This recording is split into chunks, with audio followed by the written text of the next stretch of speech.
Welcome to Chillin' 101. We hope this video helps. In this video, I will explain how to reduce zip file size. First, understand that certain file types, like JPEG or MP3, are already highly compressed and won't shrink much further.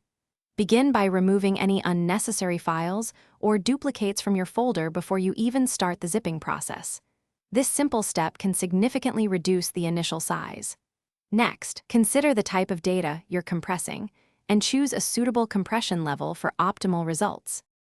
To further reduce your zip file size, consider converting large image files from less efficient formats like BMP or TIFF to more modern options such as WebP or AVIF before archiving. These formats offer excellent compression with minimal quality loss. Additionally, explore your compression software settings for stronger algorithms like LZMA2, which can achieve better ratios, though they might take a bit longer. For extremely large files, splitting them into multiple smaller archives can also be beneficial. For advanced users, solid archiving can be a game changer.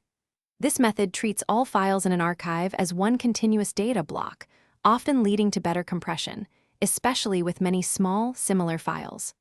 Also, adjusting the dictionary size in your compression software can optimize how repetitive data is handled, yielding smaller archives. Furthermore, for specific file types like PDFs or videos, dedicated optimization tools can often achieve superior size reductions before you even zip them. Finally, always make sure to test your newly created zip files to ensure all data is intact and accessible.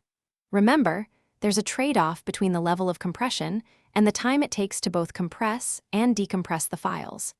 Aim for a balance that suits your needs.